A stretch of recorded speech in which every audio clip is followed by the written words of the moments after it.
Good evening, everyone. I am Ella Lacey, President of the Carbondale Branch of AAUW, the organization which is otherwise known as American Association of University Women. It delights me to know that we're coming together for tonight's program on March 8th, which for the last 45 years has been declared in the United States and other countries as International Women's Day. We are here celebrating International Women's Day. So, for a little context, I will talk a little bit about Women's History Month. Women's History Month was first considered a day, then a week, and in March 1987, the U.S. Congress declared the entire month of March as Women's History Month.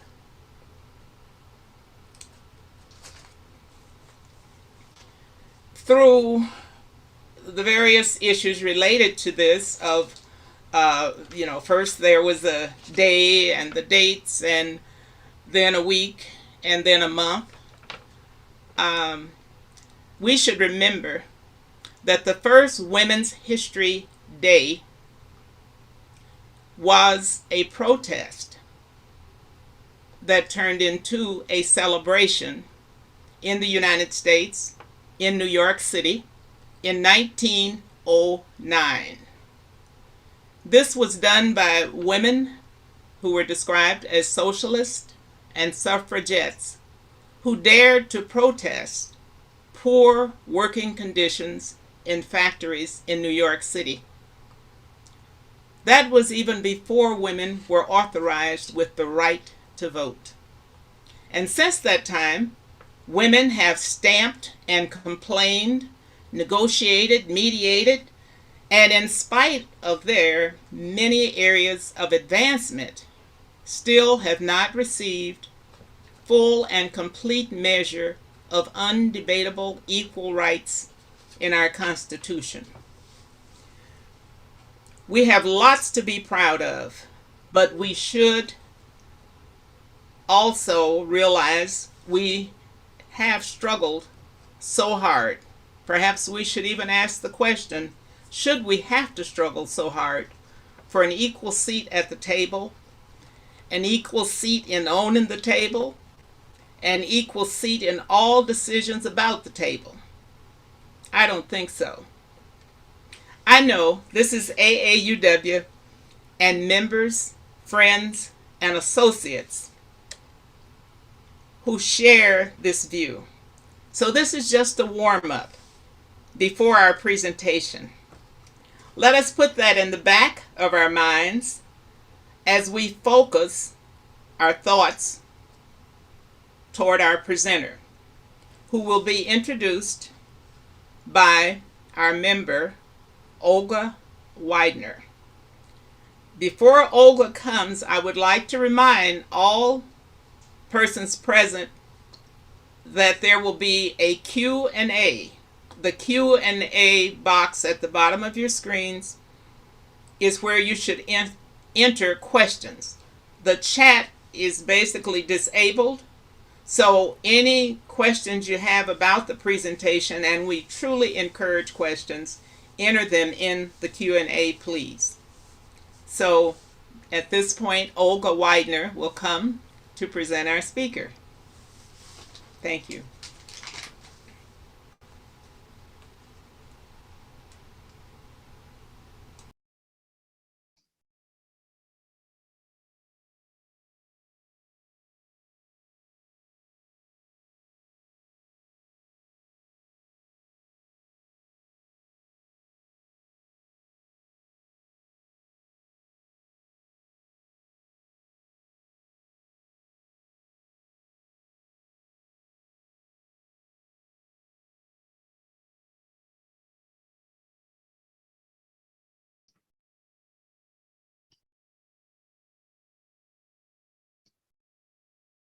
It's a privilege to introduce to you our speaker. Thank you, President Ella, and thank you to all who are attending this commemorative event.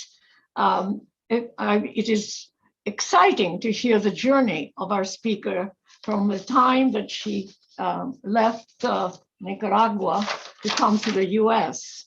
It's really from the time of her exile of 1979's Nicaraguan Revolution. Gloria created a pathway for women's involvement and leadership who aspire for democracy. A few personal things about her. She was born on September 23rd, 57 in Leon, Nicaragua, where she grew up.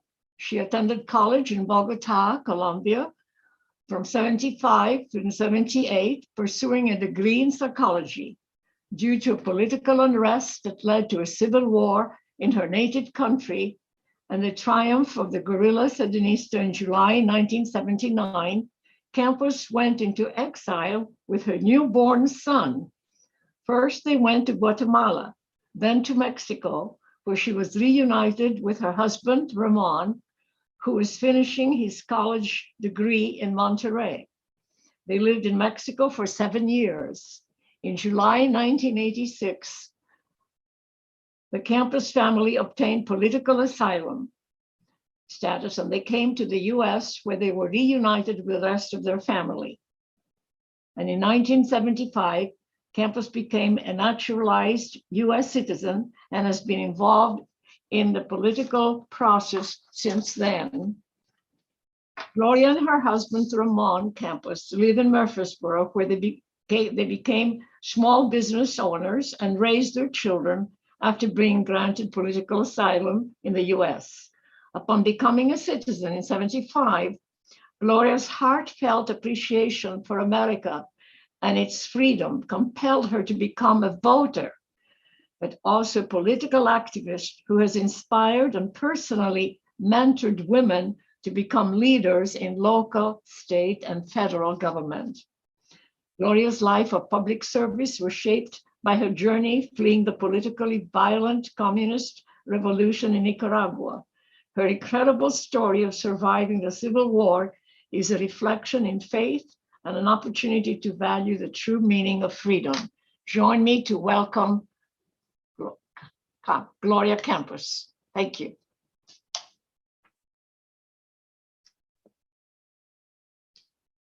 Thank you so much, Olga, for that warm welcome. And actually, I would like to thank the American Association of University Women for the honor to be sitting here tonight with you, sharing a little bit about my camino, or my way to be where I am sitting today, in a home in Murfreesboro, in a house that is ours, in a place where we are free at last.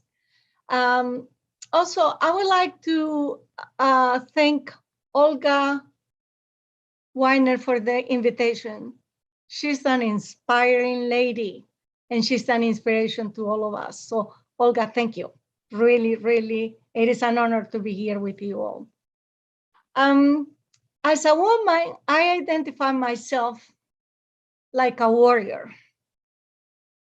And I know all of us have that same feeling that we are warriors. And sometimes even we are the ones who help to settle things out. And somehow that warrior shawl that we cover ourselves with is what it have taken my family and me to where we are today. Let me start sharing a little bit with you about how things started and where we are today. In 1979, July of 79, the Sandinista Revolution took over a violent government change that push our family to the exile. I was, I remember that day I went to the Red Cross with my baby and my parents. And actually, it was the first time in my life at 21 that I knew what defeat was. And I saw it, we lost it. But now that I reflect on that, it wasn't a loss. It was a new beginning. It is where we are, and this is my path. After I left Nicaragua, I left what it was called on a last plane out. It was a Red Cross airplane that people were trying to get in, and actually we got one person that he got shot trying to get in, and it took us to Guatemala. I remember sitting with my baby because he was a newborn. He was about 2-3 months old, and in a bench. And I remember the crying. It was nonstop. There are things that today, in 2022, 43, 44 years old later, I see another war. And I see a lot of women towing their children like I did, looking for peace. Most of all, running for their life like I did.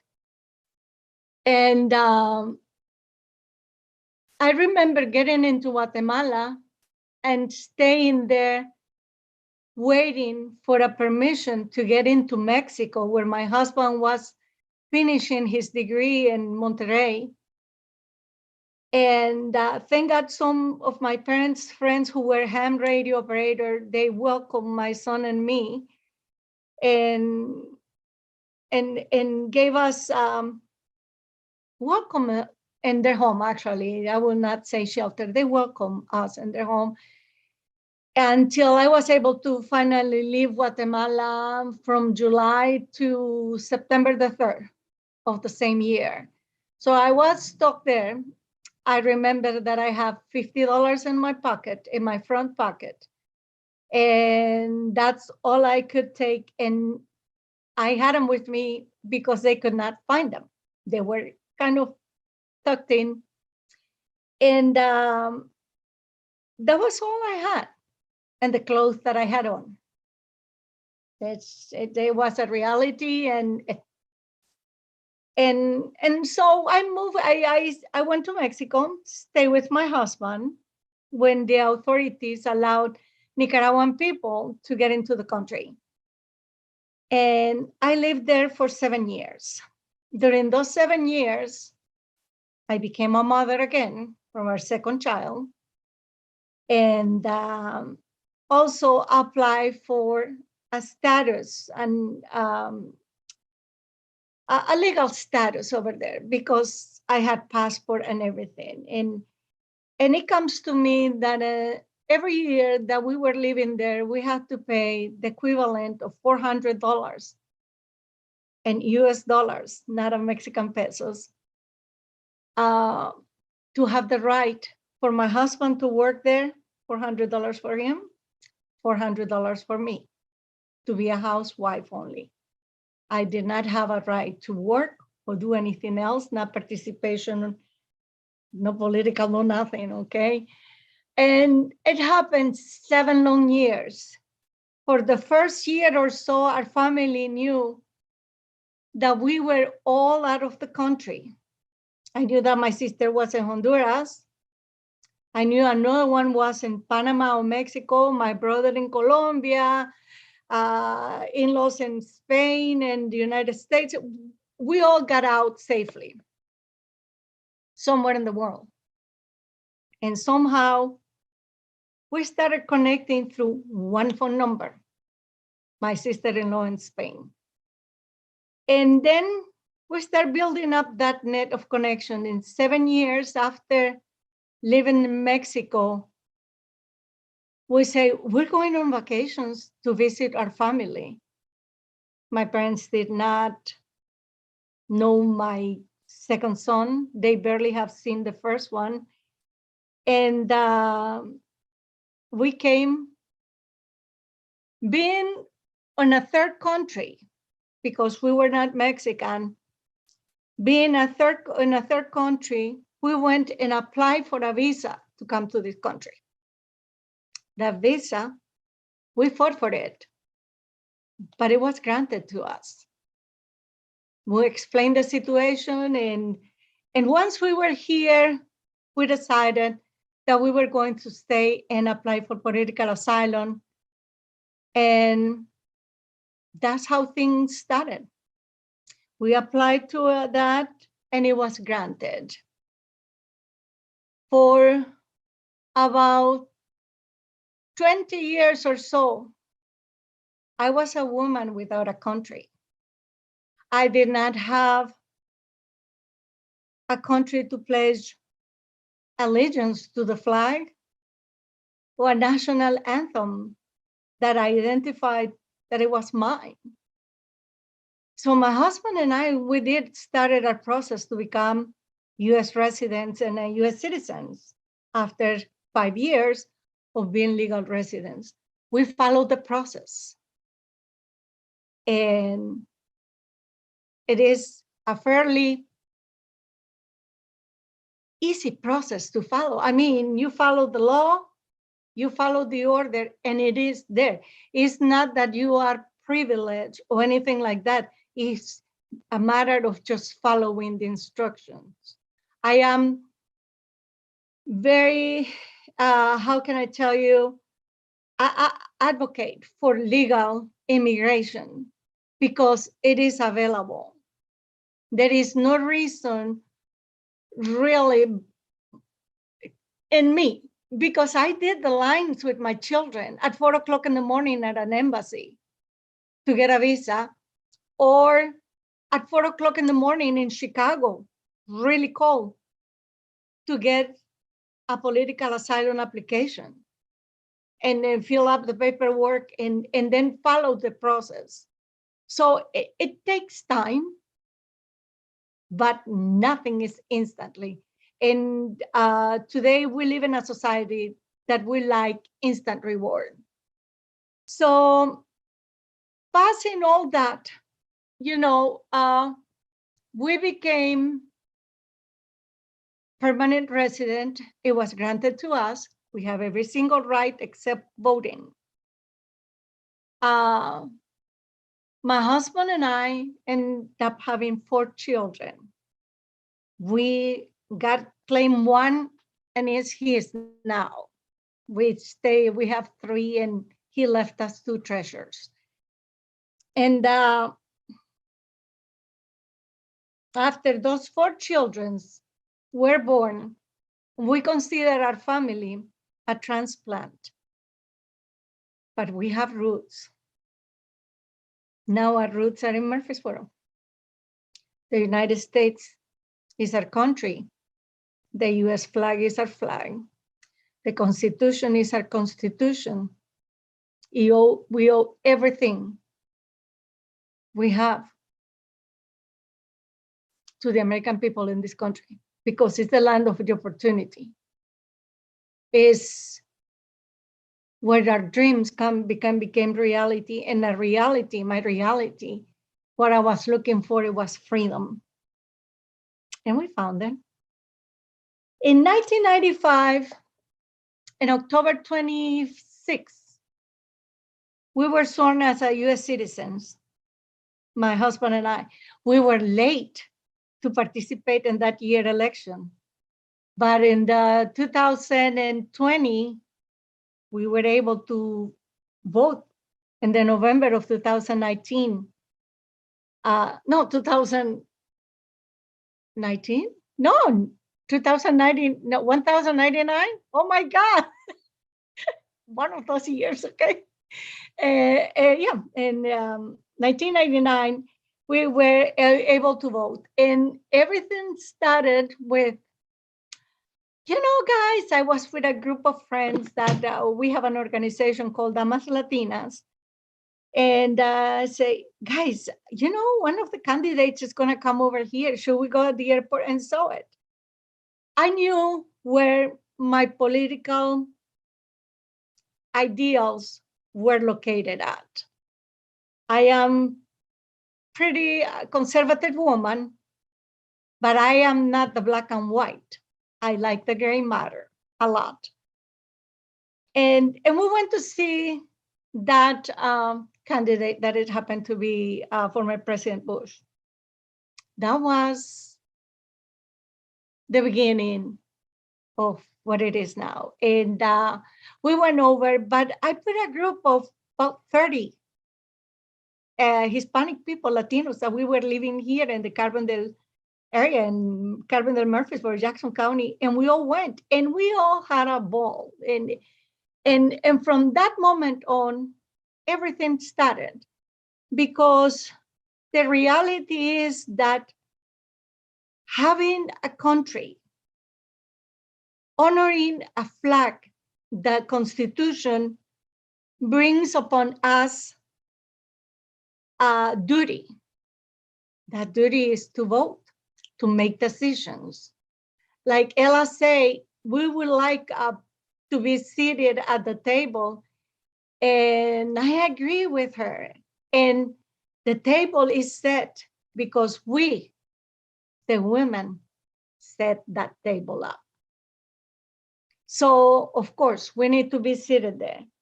From then on, my political, per se, career started and moved on.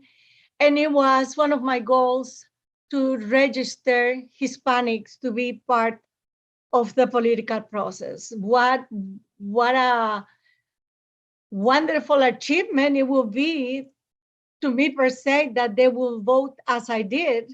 But also, if they didn't, they needed to be a part of the political process. It comes with our duty as a citizen.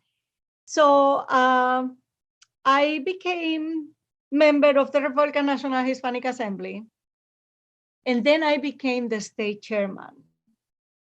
By the time that I finished that term, I had almost about 1,000 paid members in the state of Illinois, Hispanics, and a whole bunch of chapters, northern from the Rockford area to southern Illinois and side to side. So it was getting a powerful thing.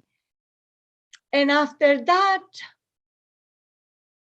things kept evolving, and I got invited to be seated at the Jackson County Republican table, where after that, I became a chairman. To say that just a chairman of the Republican Party, that's okay. But I was the first woman to be chairman to the Jackson County Republicans in the state of Illinois. And I was the first Latino woman to be a county chairman for the Republican Party. So there have been some cracks that have been building up in the ceiling, and there is more to do.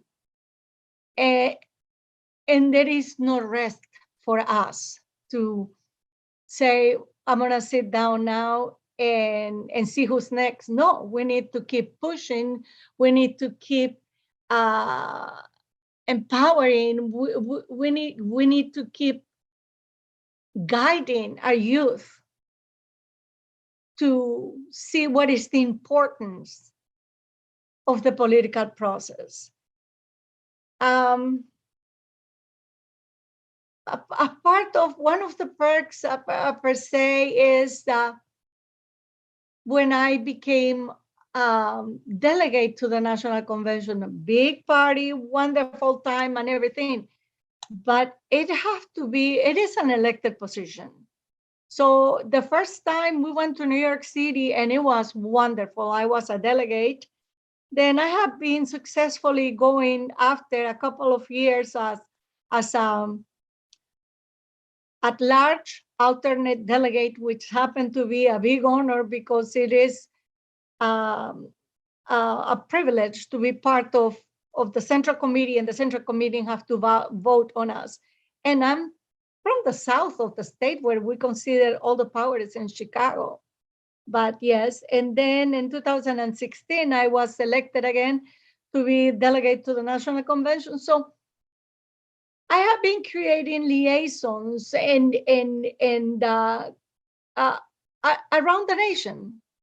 As a chairman of the National Republican Hispanic Assembly, I was the Midwest representative. And when you say you are the Midwest representative, is that a charge that you say, or a position that you say, I'm going to sit down and it looks good on me?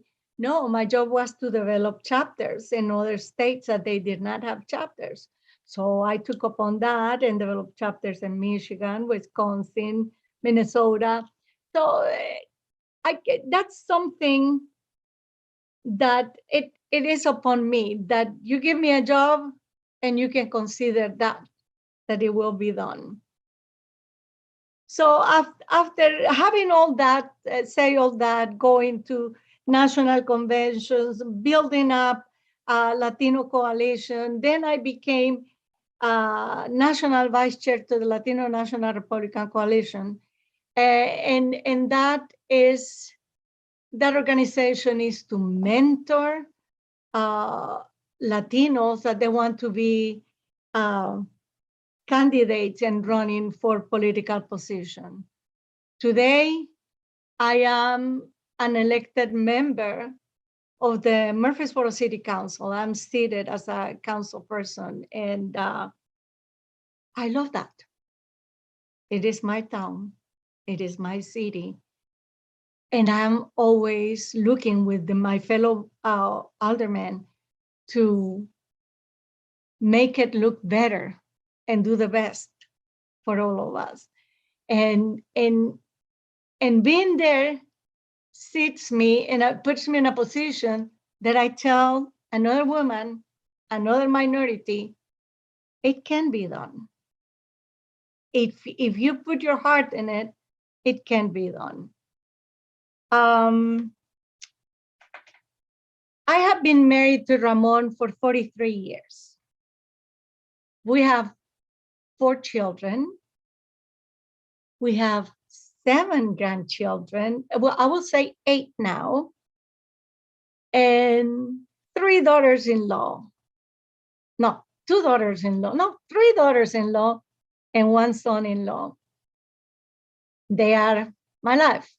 My family, God, my family, my country is my passion. It's what I live for. I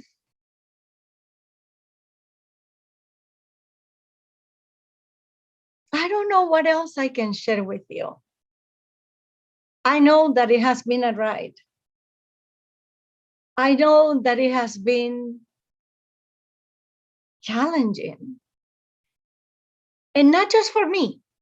I'm sure for all of us that are sitting over here. Climbing up that mountain is not an easy way. But the view up on top is the best. So my encouragement, I really, and really, let me tell you something. I feel that it's a privilege to be sitting here sharing my story.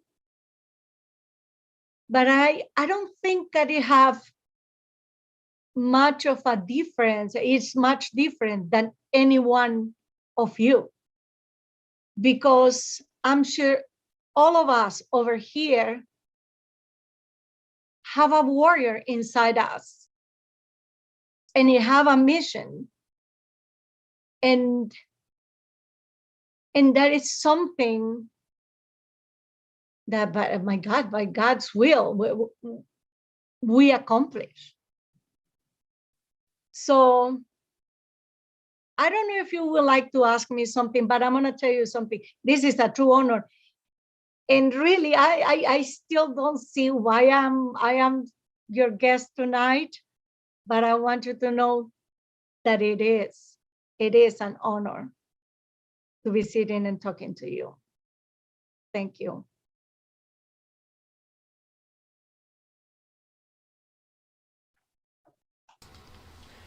Gloria, we thank you. We thank you for that very moving and informative presentation.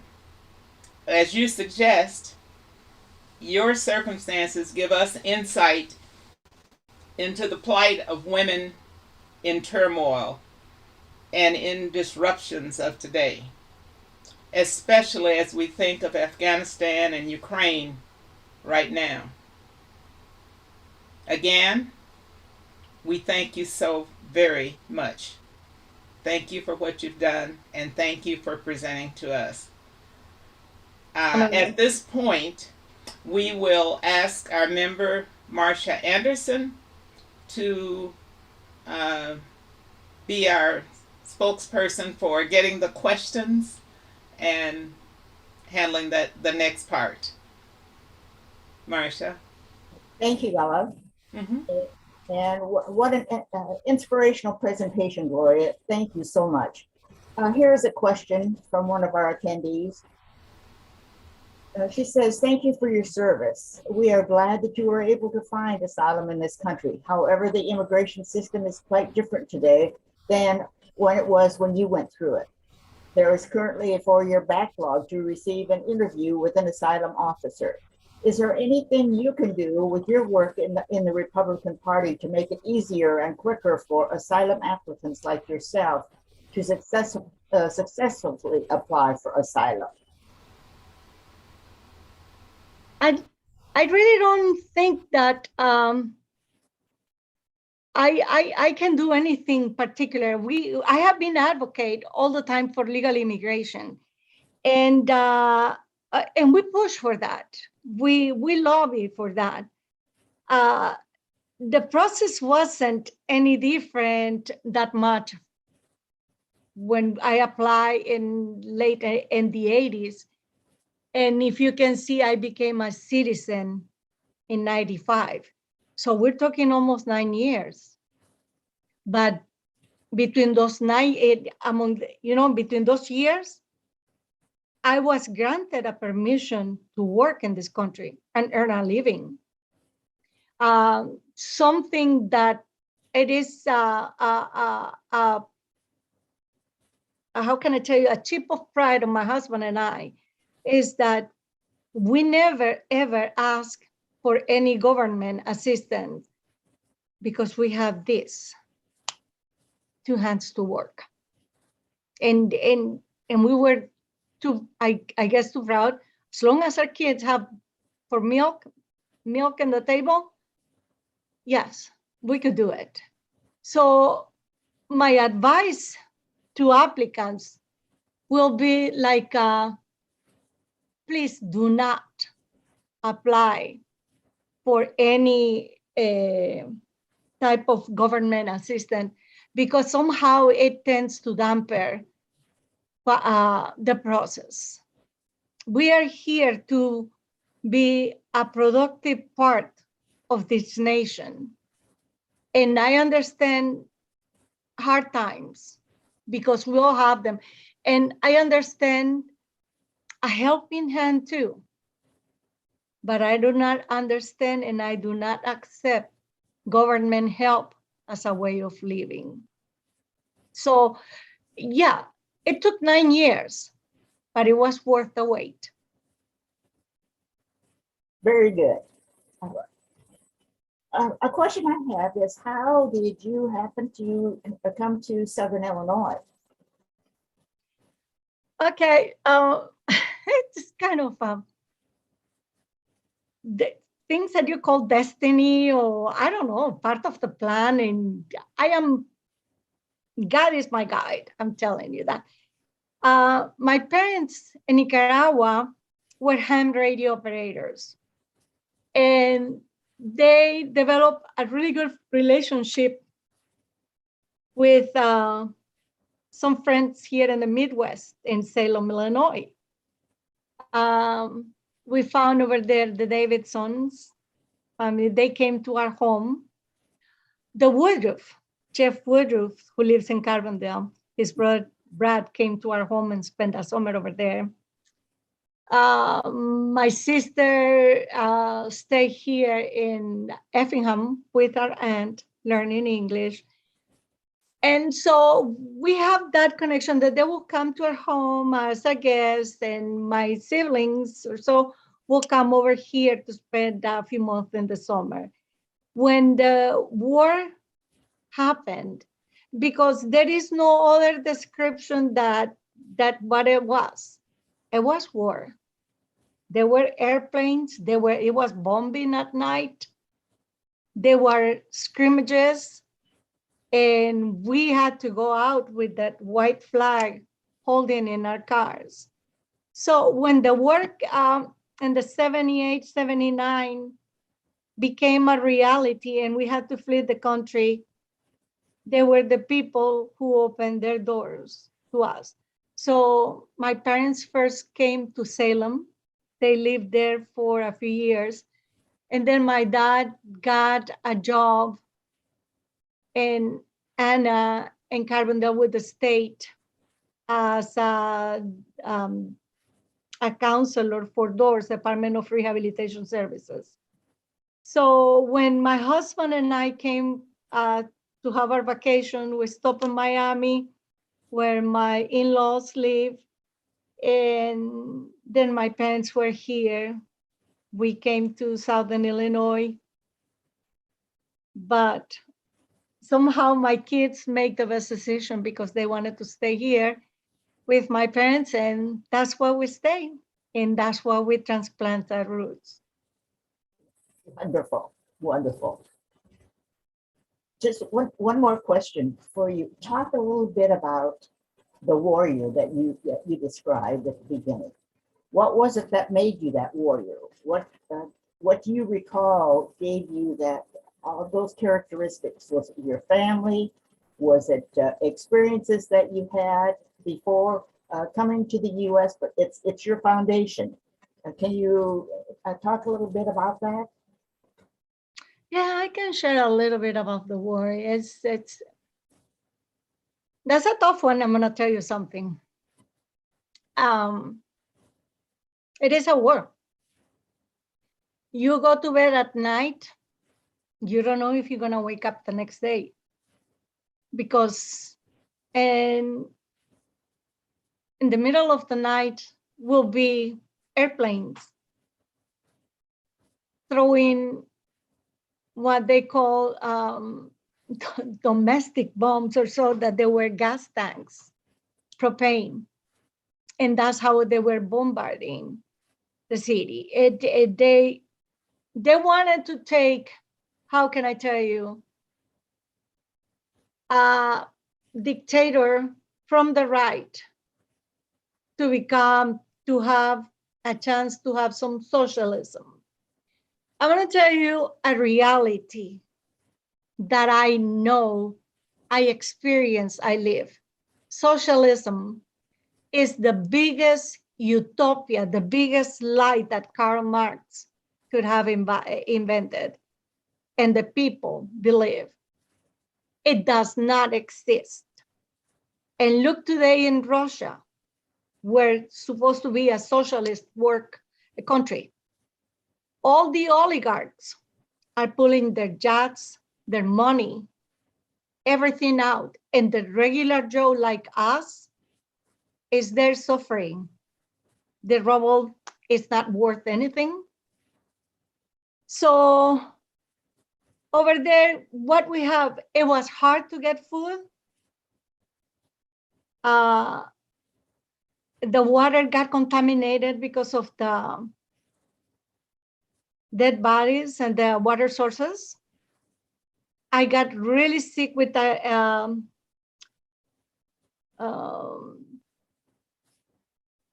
typhoidea. Oh my God, typhus? I don't know. I was really, really sick with high fever and a baby at my in-laws' house. there was no access to medicine.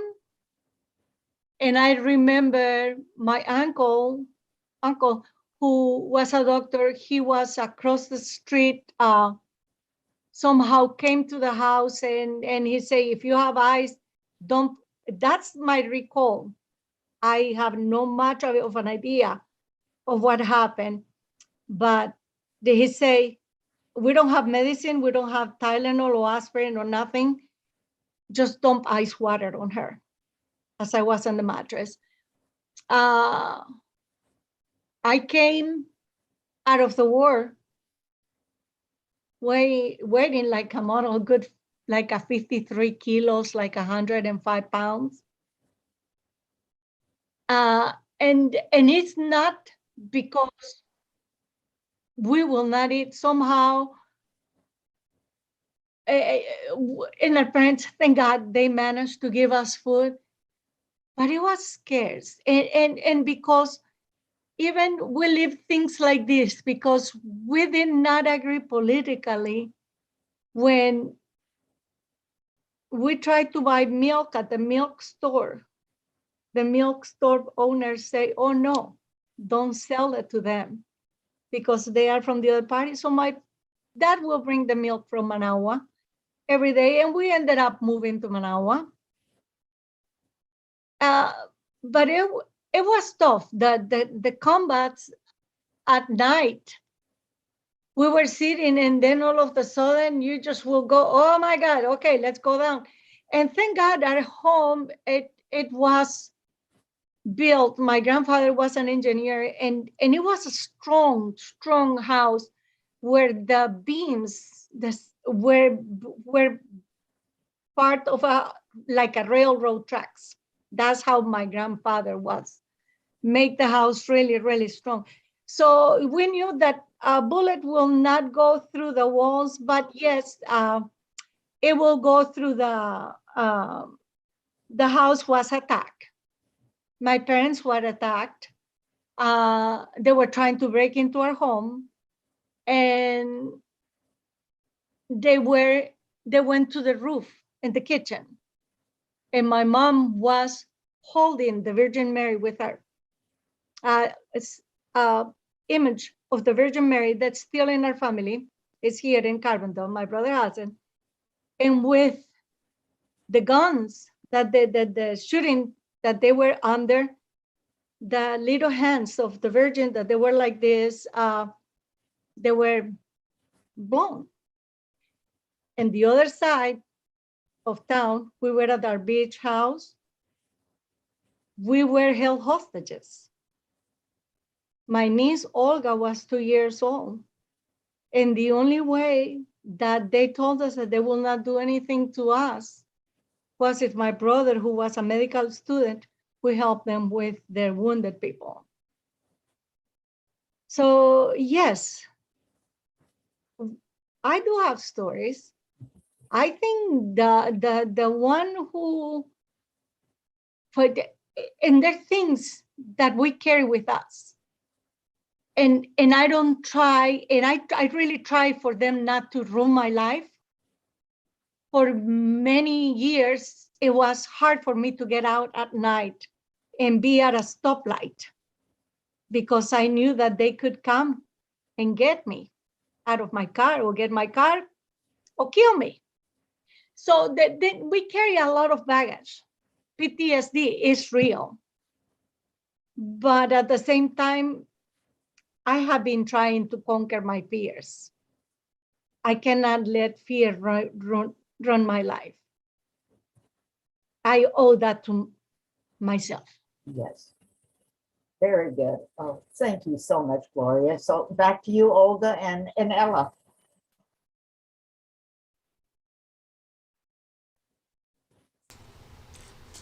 Okay, again, Gloria, we thank you. We thank you so much. That was such a personal sharing, even in the comments and answers. So, again, thank you. We hope you will join us many times in the future.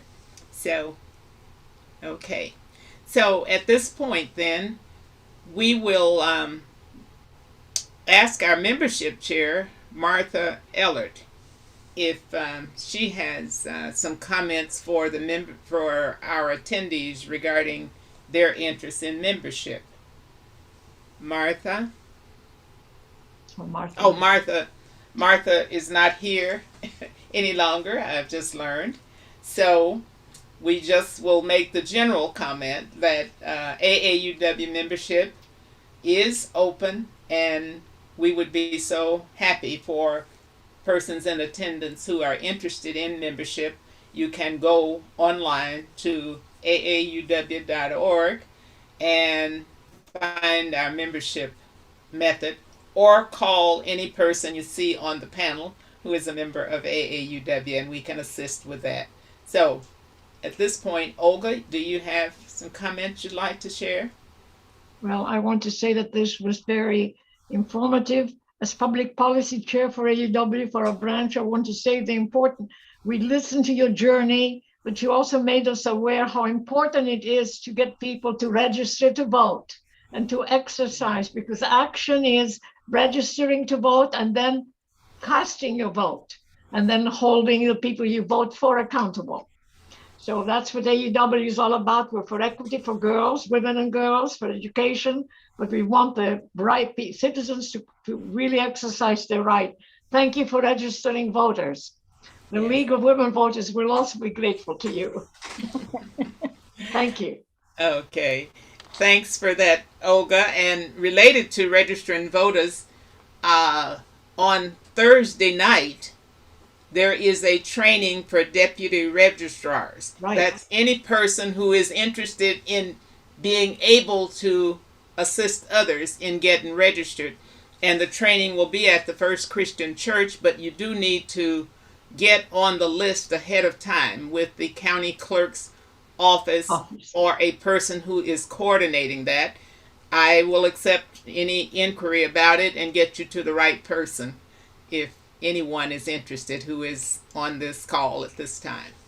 So, okay. Thank So you. that's, yeah, that all kind of fits together there. Yes, it does. So at this point, we're going to thank everyone for their attendance tonight, and we hope that everyone was moved in a number of ways, and will follow up on things heard here tonight, including the helping to get people registered to vote. Thank you. We'd like to mention next month's program. Our program in April is Tuesday, April 12th at this spot. And it is, we have a very wonderful speaker, a woman who has a very diverse artistic background. And she is currently in a field of art, completing a master's degree, studying in the work of art. So she will come and present to us. In past years, we've had a competition among middle school children, but we're not having a competition. It is a program with another wonderful presenter. So we hope you will come back. With that, just want to say thank you for everyone who attended, and we'll see you next month, we hope. So good night. Thank you so much. Okay, good night. Good night. Thank you.